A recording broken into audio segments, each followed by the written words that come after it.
Hello दोस्तों। सबसे पहले मैं आपसे रिक्वेस्ट करना चाहती हूँ कि वीडियो देखने के बाद सब्सक्राइब ज़रूर कर लीजिएगा।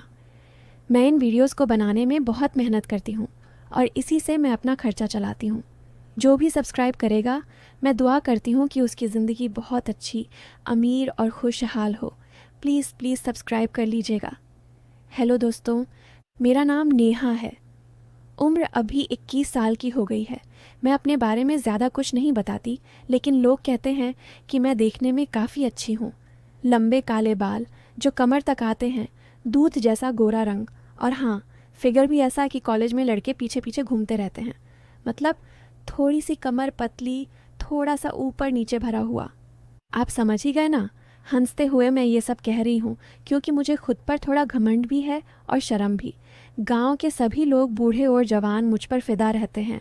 हमारा घर एक छोटे से शहर में है। पुराना वाला मकान, बड़ा सा आंगन और चारों तरफ खेत। पापा की दूसरी शादी हुई थी जब मैं 10 साल की थी। पहली मम्मी गुजर गई थी। नई मम्मी बहुत अच्छी हैं, लेकिन उनके साथ उनका बेटा भी आया, मेरा सौतेला भाई राहुल। राहुल मुझसे 4 साल बड़ा है, मतलब अभी 25 का हो गया। वो बाहर शहर में जॉब करता है, लेकिन हर 2-3 महीने में घर आ जाता है कुछ दिनों के लिए। लोग अक्सर सोचते हैं कि सौतेले भाई बहन में कुछ ना कुछ गलत होता ही होगा, लेकिन मैं आपको अपनी पूरी कहानी सुनाऊंगी, शुरू से आखिर तक। आप खुद तय करना कि क्या हुआ और क्या नहीं। मैं बस सच बता रही हूँ जैसा मैंने महसूस किया। तो दोस्तों, कहानी बहुत ही ज़्यादा मज़ेदार होने वाली है, इसीलिए इस कहानी को आप पूरा सुनना, आपको बहुत मज़ा आएगा। कहानी के लास्ट में एक ऐसा मोड़ आएगा जो सबको चौंका देगा। तो चलिए दोस्तों, कहानी शुरू करती हूँ। जब राहुल भैया पहली बार हमारे घर आए थे, मैं छोटी थी। वो मुझे देखकर मुस्कुराए थे और बोले थे, नेहा, मैं तेरा बड़ा भाई हूँ, अब कुछ चाहिए हो तो मुझे बता देना। उनकी आवाज़ में कुछ ऐसा था कि मुझे अच्छा लगा। वो बहुत लंबे हैं, चौड़े कंधे और चेहरा ऐसा कि लड़कियाँ फ़िदा हो जाती हैं। मम्मी कहती थी, तेरा भैया बहुत समझदार है, पढ़ाई में भी अच्छा था। समय बीतता गया, मैं बड़ी होती गई और राहुल भैया भी। जब मैं 18 की हुई, तब मुझे पहली बार लगा कि वो मुझे थोड़ा अलग नज़रों से देखते हैं। एक दिन मैं नहाकर निकली थी, बाल गीले थे और मैंने जल्दी में सिर्फ एक पतली सी सलवार कमीज़ पहनी थी जो थोड़ी चिपक रही थी। मैं अपने कमरे में जा रही थी कि राहुल भैया किचन से निकले और मुझे देखा। उनकी नज़र एक पल के लिए रुक गई, फिर वो मुस्कुराए और बोले, नेहा, बाल सूखा ले वरना सर्दी लग जाएगी। मैं शर्मा गई, लेकिन अंदर से कुछ अजीब सा लगा। क्या वो बस भाई की तरह कह रहे थे या कुछ और? फिर धीरे धीरे बातें बढ़ने लगीं। जब वो घर आते, रात को हम सब छत पर बैठते। मम्मी पापा जल्दी सो जाते और मैं और राहुल भैया देर तक बातें करते। वो मुझे अपनी जॉब की बातें बताते, शहर की लड़कियां कैसे हैं, कैसे ड्रेस पहनती हैं। मैं हंसती और कहती, भैया, आप भी तो लड़कियों के पीछे भागते रहोगे ना? वो हंसते और कहते, अरे नहीं, मैं तो बस तेरे जैसे अच्छी लड़की की तलाश में हूँ। मैं समझ नहीं पाती थी कि मजाक है या सच। उनकी आंखों में कुछ चमक आ जाती थी जब वो मेरी तरफ देखते। एक बार गर्मी बहुत थी, ऐसी सिर्फ मम्मी पापा के कमरे में था। मैं और राहुल भैया आंगन में चारपाई डालकर सोए थे। रात को मैं करवट बदल रही थी कि मेरा दुपट्टा सरक गया।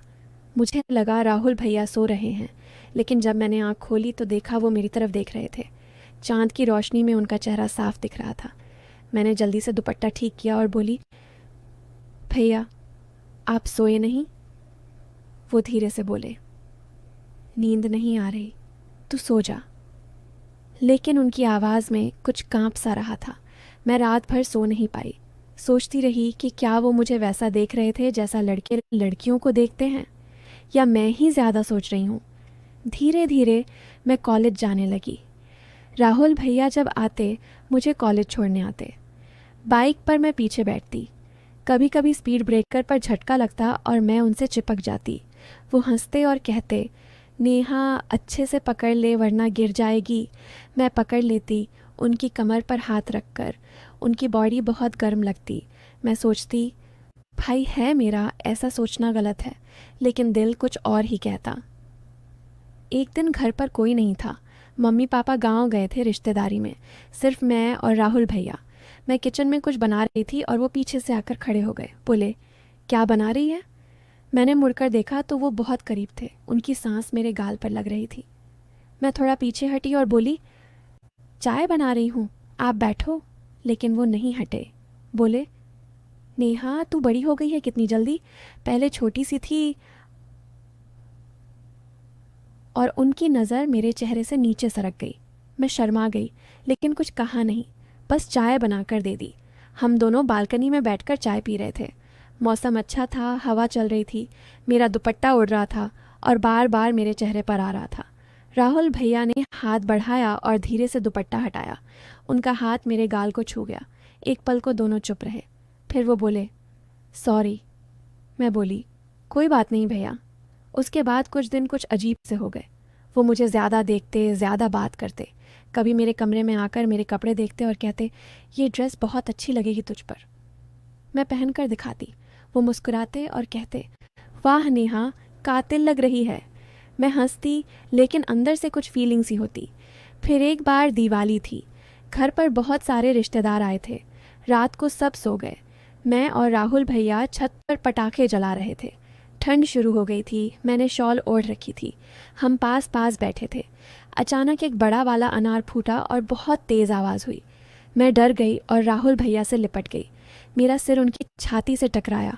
वो मुझे पकड़कर बोले, डर मत, मैं हूँ ना। मैं कुछ देर वैसी ही रही। उनकी धड़कन बहुत तेज़ चल रही थी। मैंने सिर उठाया तो हमारी आंखें मिली। बहुत करीब थे हम। लगा कि अब कुछ होने वाला है, लेकिन तभी नीचे से मम्मी की आवाज़ आई, नेहा, राहुल, सो जाओ अब। हम अलग हो गए। मैं नीचे भागी। दिल बहुत तेज़ धड़क रहा था। धीरे धीरे मुझे लगने लगा कि राहुल भैया भी वैसा ही महसूस करते हैं जैसा मैं। लेकिन मैं डरती भी थी। वो मेरा भाई है, सौतेला ही सही, लेकिन भाई। समाज क्या कहेगा, और अगर कुछ गलत हुआ तो सब बर्बाद। लेकिन दिल नहीं मानता था। एक दिन राहुल भैया ने मुझे अपने कमरे में बुलाया। बोले, नेहा, एक ज़रूरी बात करनी है। मैं गई। वो बिस्तर पर बैठे थे, मैं कुर्सी पर बैठी। वो बोले, नेहा, मैं बहुत दिनों से सोच रहा हूँ, तू मेरे लिए सिर्फ बहन नहीं है। मैं तुझे बहुत चाहता हूँ, बहुत ज़्यादा। मेरा दिल ज़ोर से धड़कने लगा। मैं कुछ बोल नहीं पाई। वो आगे बोले, मैं जानता हूँ ये गलत है, लेकिन दिल नहीं मानता। तू क्या सोचती है? मैं रोने लगी। बोली, भैया, मैं भी आपको बहुत चाहती हूँ, लेकिन हम क्या करेंगे? मम्मी पापा, समाज, सब कुछ खिलाफ है। वो मेरे पास आए, मुझे गले लगा लिया। मैं उनके सीने पर सिर रखकर रोती रही। वो मेरे बालों में हाथ फेर रहे थे। बहुत देर तक हम वैसे ही रहे, लेकिन कुछ और नहीं हुआ, बस गले लगे रहे। उसके बाद हम दोनों बहुत करीब आ गए, लेकिन सिर्फ दिल से। बाहर से वही भाई बहन। हम देर रात बातें करते, एक दूसरे की तकलीफ़ें सुनते। राहुल भैया ने कहा, नेहा, मैं कभी तुझे तकलीफ़ नहीं दूंगा। हमारा प्यार ऐसा ही रहेगा, साफ, पवित्र। मैंने भी वादा किया। फिर एक दिन राहुल भैया की शादी की बात चली। मम्मी पापा ने एक लड़की देखी। बहुत अच्छी लड़की थी। राहुल भैया पहले मना करते रहे, लेकिन फिर मान गए। शादी के दिन मैं बहुत रोई, लेकिन छुपाकर। शादी के बाद वो अपनी बीवी के साथ शहर चले गए। अब वो कभी कभी आते हैं। अब सब नॉर्मल है। हम बातें करते हैं, हंसते हैं, लेकिन मेरे दिल में वो प्यार आज भी है, एक भाई का, एक दोस्त का, और थोड़ा सा कुछ और का जो कभी कहा नहीं गया। हमने अपने दिल की सुनी भी और समाज की भी। आज मैं खुश हूँ। राहुल भैया भी खुश हैं। उनका एक छोटा सा बेटा भी हो गया है। मैं उसे बहुत प्यार करती हूँ। तो दोस्तों, ये थी मेरी कहानी। ना कुछ गलत हुआ, ना कुछ अधूरा रहा। बस एक गहरा रिश्ता है जो सिर्फ हम दोनों जानते हैं। आप इसे जैसा चाहें समझें, लेकिन मेरे लिए ये सबसे खूबसूरत है। तो दोस्तों, कहानी आपको कैसी लगी कमेंट करके ज़रूर बताएं, और अगर आप चैनल पर पहली बार आए हो तो चैनल को सब्सक्राइब कर अपना प्यार ज़रूर दिखाना। मिलती हूँ एक ऐसी नई वीडियो के साथ। तब तक के लिए बाय बाय।